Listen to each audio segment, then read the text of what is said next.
Treasury Secretary Steven Mnuchin has decided he's going to give your money back. I'm Mark Harrison, and your Labor Minute is next.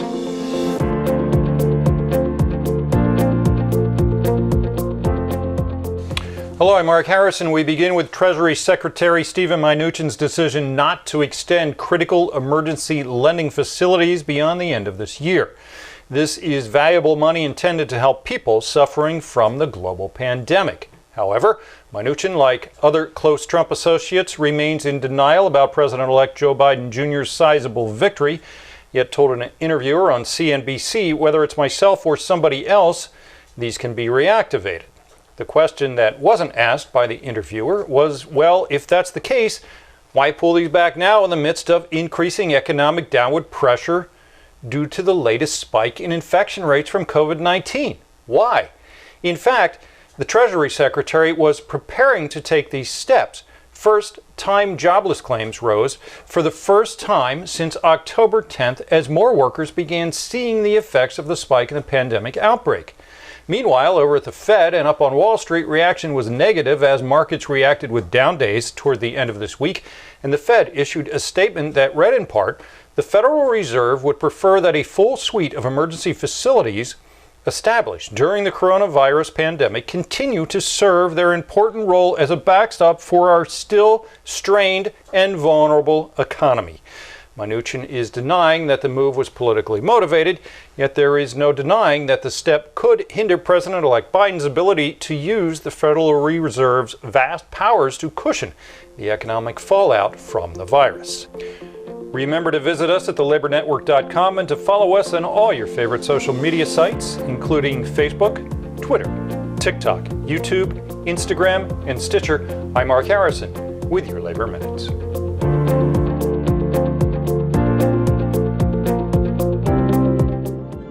We all want to go back to normal. But what if forward was better?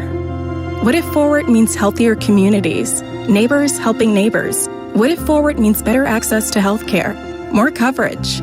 At Emblem Health, we believe in forward. We live it every day with new ideas, new ways to be together, and affordable health coverage that works for all of us.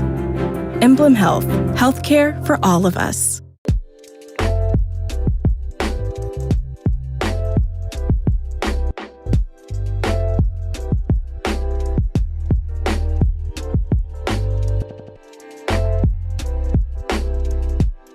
New York City is changing. Here we are in February, and it's been about a year since the lockdowns and the pandemic started. There are still restrictions everywhere. Indoor dining still shut down, although it's coming back around Valentine's Day at 25% capacity. And overall enthusiasm for being in New York City still isn't where it used to be. Meanwhile, landlords, renters, New York City residents, everyone that lives here has made adjustments. And even after all this ends, the city's gonna be different.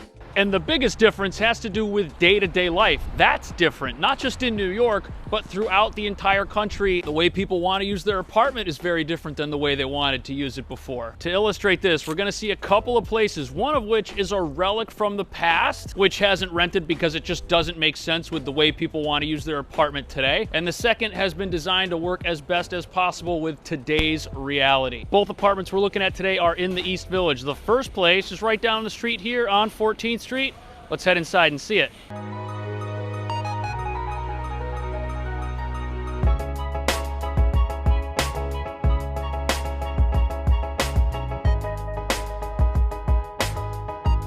Here we are in the first place that we're checking out, and this is a 2-bedroom. Now right away, you're gonna notice how small it is and how it's not exactly brand new. Now this apartment's being listed for $1,700, which is absurdly cheap for a 2-bedroom, but it's still empty.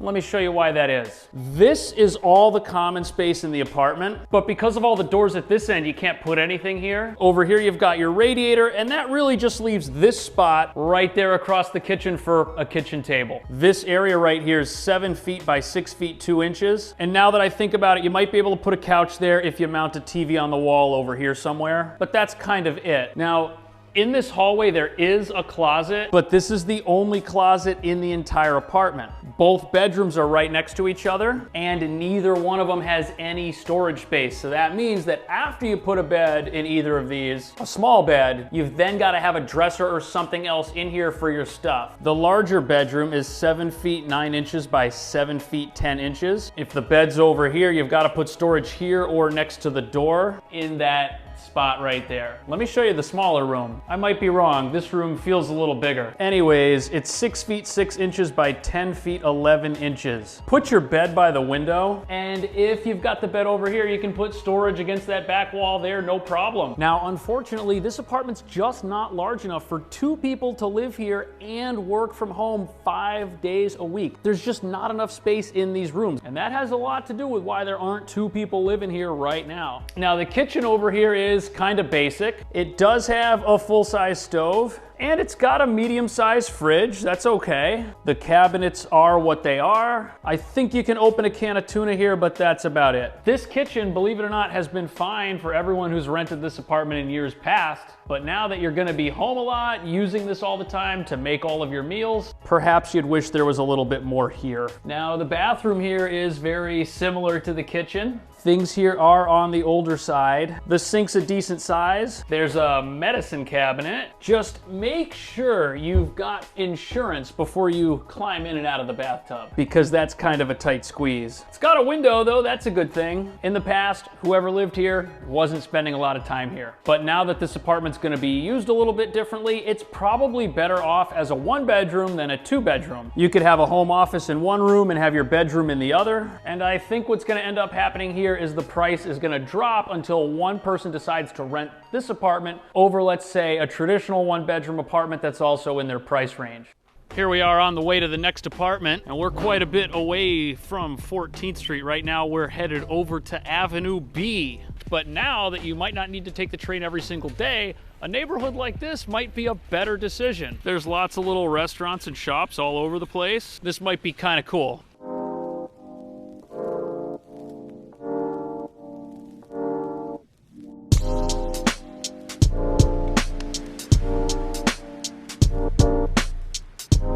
All right, here we are in the second apartment, and as you can tell, things here are a lot nicer. Now, what's interesting about this apartment is that it used to be a 1-bedroom. Over there, you've got the front door and the kitchen, you've got the living room, and then on the other side of that, you had the bedroom. However, this staircase was added to give you access to the basement of the building, and 2 more rooms and a second bathroom were built down there. From the fence to the wall, we've got 7 feet 7 inches by 10 feet 6 inches. Couch against the fence, entertainment center against the wall. Now, this bedroom's got pocket doors to kind of close it off and give you some privacy. Now, the bedroom measures 7 feet 11 inches by 9 feet 9 inches. Now, because the closet's on this side of the room, that probably means your bed should go over here. And if this is where the bed is, a dresser or something could go right behind me, no problem. Here we are downstairs, and you can see it's like another little apartment. Here's one of the rooms, and then the other is right over here. There's also a door here attached to one of these.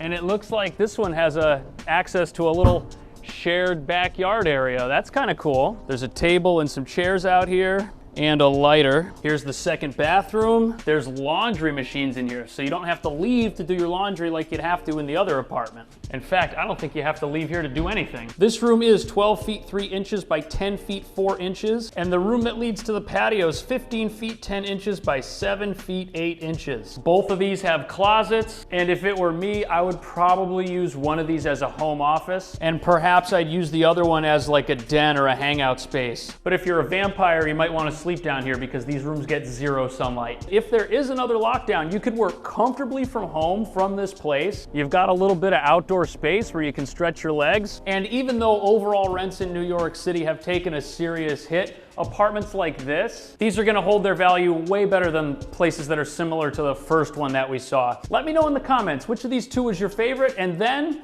pick one of these apartment tours, and I'll see you in the next video.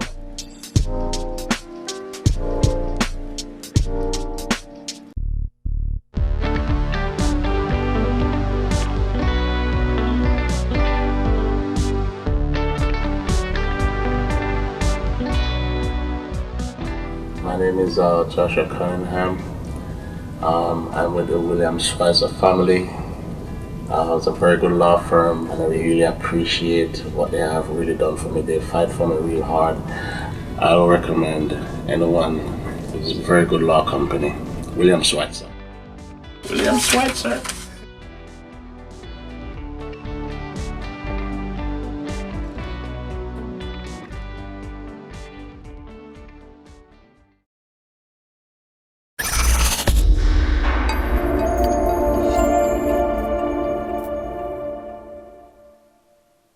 That would be more in line with helping workers, and the minimum wage for federal contractors at least could be raised to $15 an hour or higher by the new administration. And more importantly, remember that many of the actions against workers that came over the last 4 years were a result of agency rules changes, and President Biden will be making any new appointments to the National Mediation and National Labor Relations Boards, and more importantly, will be immediately appointing a new Secretary of Labor. The people appointed to these positions will have vast powers to promote unions and worker rights. In fact, the incoming president's transition team has already said the president will be reinvigorating the Occupational Safety and Health Administration, which is tasked with overseeing safety in the workplace. And finally, new and improved protections could be put in place to protect workers on the front lines of what remains of the global pandemic. And should the 2 Senate races in Georgia go to the Democrats who are running, well, things could be a whole lot different then. I'll be right back with the headlines.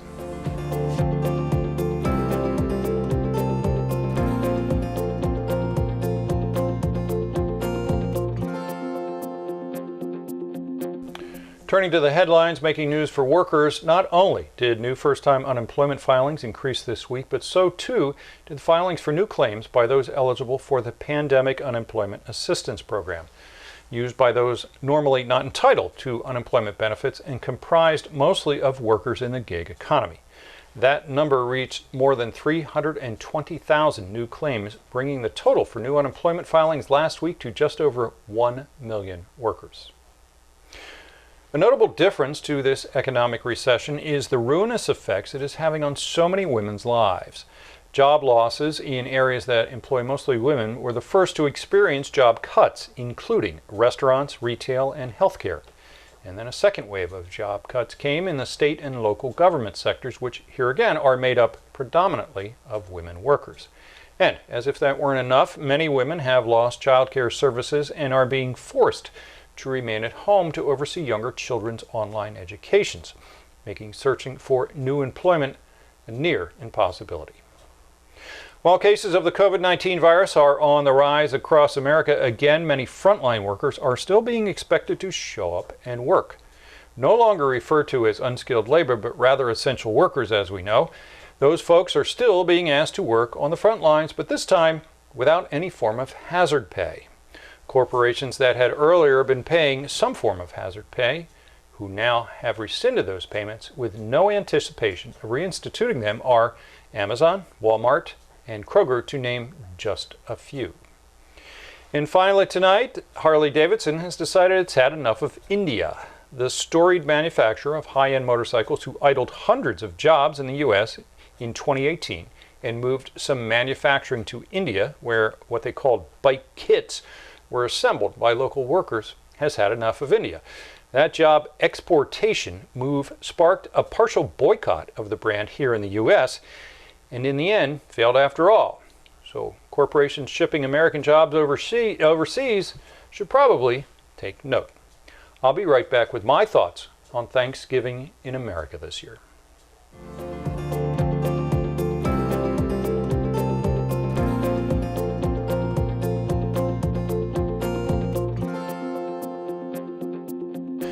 As we celebrate Thanksgiving in America this year, there is much to consider, not the least of which is the fact that more than 250,000 seats around our family tables will be missing a beloved family member lost to the virus.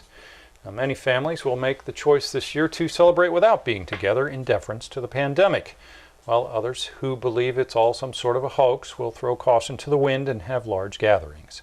Now, these are the ones who choose to ignore facts and disbelieve science. They are, simply put, in denial, much like the folks who run the Congress of the United States, who will get on jet airplanes, many of them corporate jets, provided for by a token fee by wealthy corporations, and then head home to the district for a sumptuous meal and a little fundraising and politicking. Indeed, the folks in Congress will sit down to eat, knowing they have denied 1 in 8 families enough food to eat at all, let alone for Thanksgiving this year. This is the same bunch who have refused to provide additional funding for out-of-work constituents who are doing without heat and hot water as darkness and winter descend on America. Their inaction this holiday season is leading to homelessness, to despair, desperation, and even many areas of the country leading to death. And as they do, the president sits in the White House refusing to accept defeat and refusing to recognize the urgent need to coordinate the final stages of the pandemic and shepherd forth financial relief for the millions who urgently need help now. A new president is on the way. Help is on the way. And the promise of multiple vaccines are in the offing. A new day is dawning in America, and that's what we can be thankful for as a nation this Thanksgiving. Be safe, everyone. All of us here at the Labor Network wish you and yours the best holiday possible. I'm Mark Harrison for Labor This Week.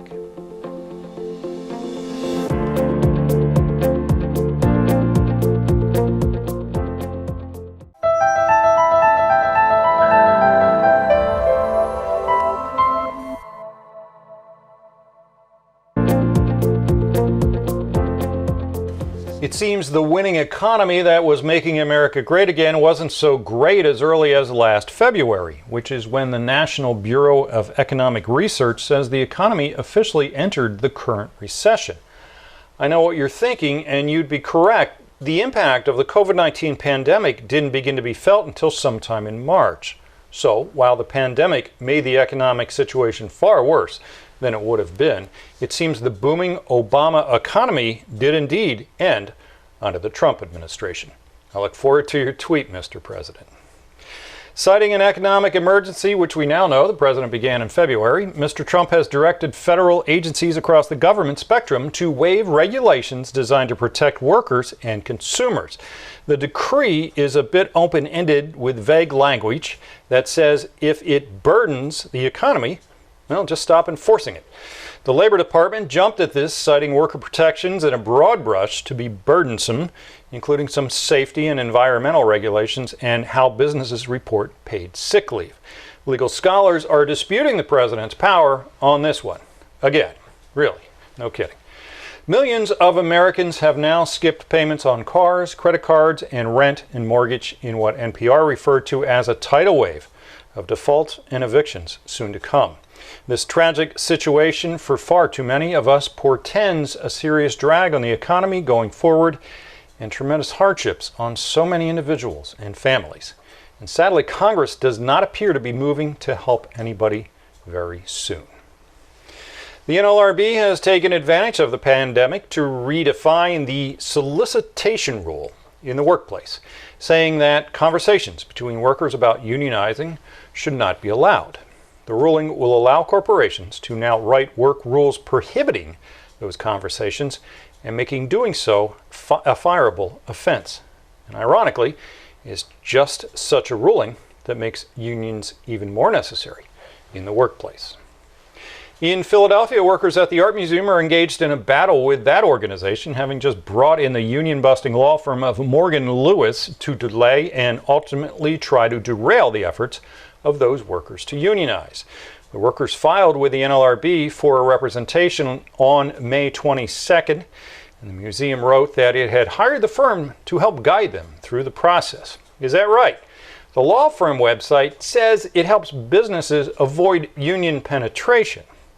Up next for the museum workers, here it comes, get ready for it. Why would you want a bunch of outsiders to break up the family? You'll see that in an email, and you might get a tiny pay raise and some other little stipend, all to be taken away as soon as the threat for the union ends. Solidarity, Philly. Solidarity. And finally, a major study finds that the United States is an oligarchy. I know, we were as shocked as you. For those who don't know, an oligarchy is defined as a small group of people having control of a country, organization, or institution. The study, which was conducted by Princeton and Northwestern universities, said the U.S. government does not represent the interests of the majority of the country's citizens, but is instead ruled by those of the rich and powerful. Remember to visit us at thelabornetwork.com and to follow us on all your favorite social media sites, including Facebook, Twitter, TikTok, YouTube, Instagram, and Stitcher. I'm Mark Harrison with your Labor Minute.